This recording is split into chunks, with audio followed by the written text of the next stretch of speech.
Is Alejandro in the office today? Alejandro is busy, got called out to a meeting. Can I help you? I'm here with ITEC 451 Supply. We're supposed to have a meeting with him. Are you filling in for him at all? I wasn't filling in for Alejandro. I am his contemporary here. We work together. Um, if you want to come in, go ahead and come in and sit down. Okay, sounds And good. he had an appointment with you? Yes, we had scheduled for today. Okay. My name's Connor Hibberd from ITEC 451 Supply and Okay. Rental Solutions. All right. And what was your name? My name is Chuck Wick. Chuck, nice to meet you. Nice to meet you. Mind if I take a seat? Go ahead and sit down. You kind of caught me off guard. I'm kind of in the middle of doing some reporting here, Connor. Okay. If I drop my pen cap. What are you working with Alejandro on? We were talking about rental solutions. Okay. So What rentals? Like TV rentals, couch rentals? What are you talking? material handling rentals, specifically forklifts. He mentioned that you guys had like a busy season. Didn't know if you were gonna need more rentals than that. Season, don't know when that is. We didn't really discuss that much, but I really just wanted to come in here, establish a relationship with you now, and look to see if I could get a site visit at all, just to see if we could survey how you guys move, what equipment you might need, and then go from there, see if we can provide a solution for you. And who's your company again? It was ITEC 451 Supply. ITEC 451 Supply. I'm not familiar with that company. So we've been around since 1951. Do lots of various different things, such as like automation, electrical, roofing, you name it, we do it. But yeah. How did you get in front of Alejandro? I reached out to Jackson Karn, one of the meat cutters here, and was able to establish a meeting or set up a meeting with him. All right. Well, what did you discuss? Because Alejandro didn't leave me any notes. I wasn't even aware that we were looking for a new supplier for. We use Ricus right now. They're really good. They take care of us really well. Yeah. I wasn't aware that Alejandro was shopping. Yeah, I mean, I reached out to him. He said he wanted to set up a meeting, so he must have had some interest in it at least. All right. Well, you got 10 minutes to give me your pitch. Okay. And then I have another meeting. Okay. So what do you got? So to cover bases of what we talked about the first time, did you guys do about 150,000 pigs per day? Yeah, accurate. Okay. And then during your busy season, did that escalate at all? It can fluctuate. It can be anywhere from 100 to 200,000. Okay. All right. And do you feel a demand at all for more trucks? And well, we can always use more trucks, but the problem is cost. Yeah, absolutely. We are kind of tight. The price of animals is really high right now. Cost of labor is really high right now. And we really don't have it in our budget to buy more trucks. So we have to make do with what we have. Yep. And then like I said, with downtime in this season that you're busy with, do you see that as an issue at all? Downtime's a huge issue. But that's why Ricus, they're in here. We have them on site, and they take care of all of our stuff. And they keep a spare lift around. So if we take one out of service or two out of service, they hook us right back up. Yeah, I mean, sounds like they're doing a pretty good job at least. I can't complain one bit. I can't complain. Yeah. Have they provide any training at all for you guys for your operators?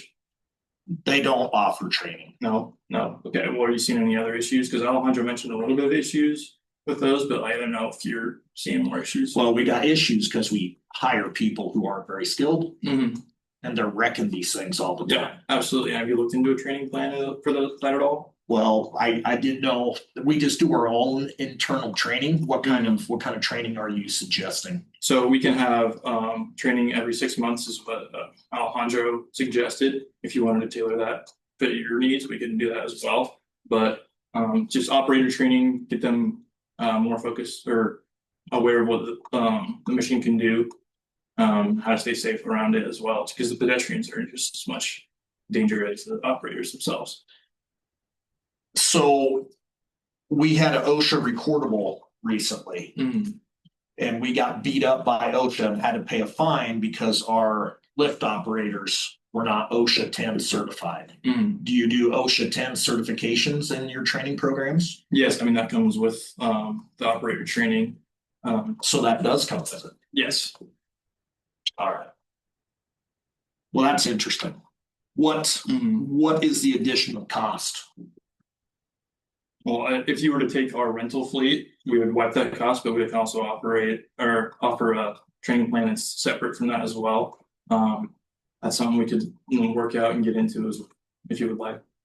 Well, that's interesting. That's a good hook. But still, my problem is I know nothing about you. I know nothing about your service record. Who else are you providing services to?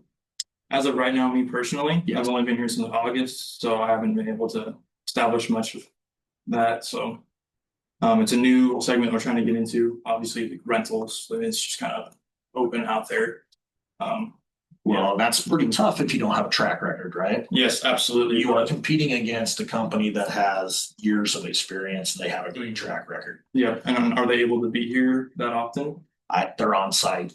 Can you provide an on-site technician for us? Oh, absolutely. Yeah. Yep. That's another thing that we were talking about as well was a service plan with Alejandro. And what did Alejandro say about the service plan? He said that you've got a guy on staff and you also use Rikis every now and then, but he's not always here. So if we were able to provide a resident technician, then we could decrease that downtime and have those fork trucks back in operation as quick as possible.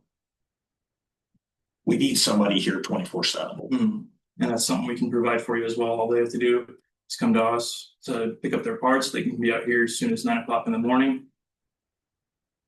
What about your lifts? Are all your lifts certified, inspected? Do you do certifications on them on a semi-annual basis, annual basis? How often do you certify them? So you're only for our rental units, we only use them for about 100 or 1,000 hours.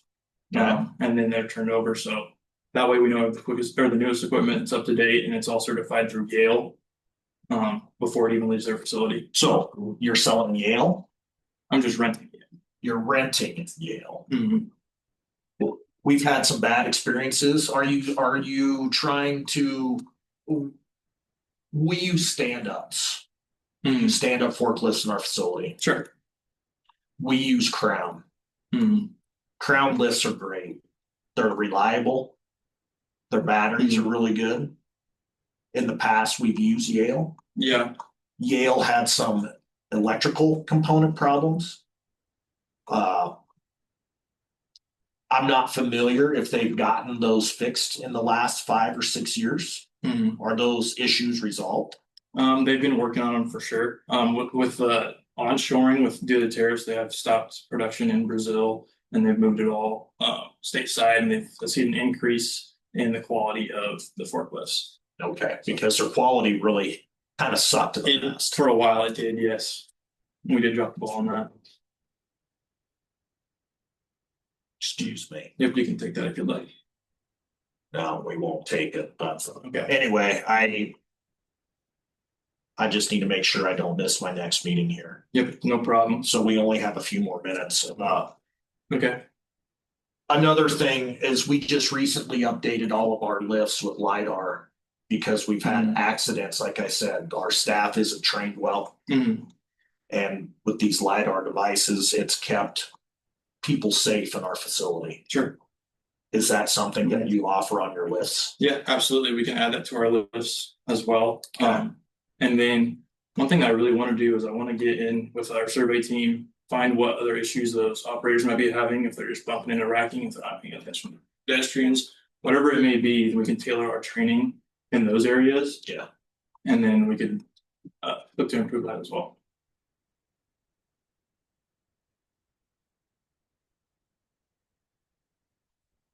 Well, I don't know. I'm uncertain about Yale. Sure. Yeah. And then you have a right to do so. And past couple years they've been dropping the ball, so.